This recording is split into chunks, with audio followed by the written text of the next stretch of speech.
Le Shure SM7B, véritable micro de légende que tout le monde rêve de posséder. Tous les grands streamers l'ont, c'est donc LE micro à avoir absolument.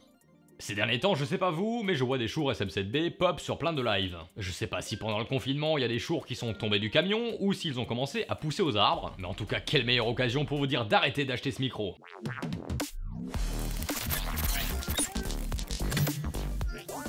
Avant de commencer cette vidéo, je tenais à souffler sur les poils de chat qui volent un peu partout.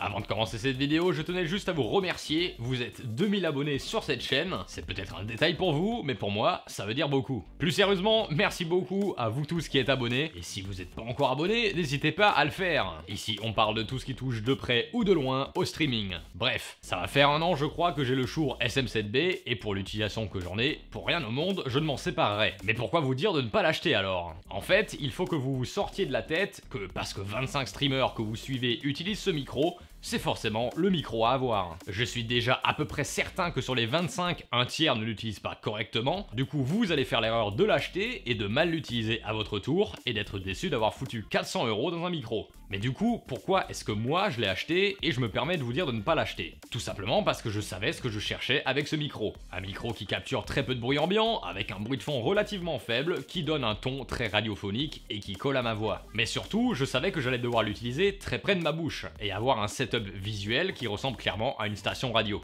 Le problème, c'est que lorsque les gens viennent voir mon live ou mes vidéos, tout ce qu'ils entendent, c'est le rendu sonore du micro dans mon environnement et avec ma configuration. Sauf que, spoiler alerte, le rendu de votre micro, il dépend pas uniquement des 400 € que vous allez dépenser dedans. Il dépend de plein de facteurs que tout le monde néglige et on en parlera probablement dans une prochaine vidéo. Mais si je fais cette vidéo là maintenant, c'est parce que j'entends souvent les gens dire « Ouais, mais si j'avais un Shure SM7B, j'aurais pas le souci de... » insérer le problème. Comme si le Shure SM7B c'était un micro magique. Mais si c'était le cas, vous pensez pas que le monde entier s'en serait déjà rendu compte et n'utiliserait plus que ce micro? Non, ce micro a été pensé, entre autres, pour faire du broadcast. Et si vous mangez pas le micro, clairement, c'est que vous l'utilisez mal. En fait, il faut vraiment que vous vous rendiez compte d'un truc. Il existe une multitude de micros différents et certains vont être mieux adaptés à votre voix que d'autres. Si un micro vous fait de l'œil, ne le prenez pas juste parce que votre streamer favori le possède. Moi par exemple, avant d'acheter le Shure SM7B, j'ai dû écumer tous les tests possibles et je savais que j'allais me planter sur ce mot. Avant d'acheter le Shure SM7B, j'ai dû écumer tous les tests possibles et imaginables sur le net pour me dire « Ouais, c'est bien le micro qu'il me faut ». Pour conclure, achetez ce micro si vous savez que vous allez l'utiliser correctement. Autrement, si vous savez déjà que vous voulez l'éloigner de votre visage parce que vous voulez pas qu'il apparaisse dans le champ de vision de votre webcam par exemple, cherchez un autre micro parce que celui-là n'est clairement pas pour vous. Mais c'est valable pour plein d'autres micros. Et plus que ça, c'est valable pour tous les sujets.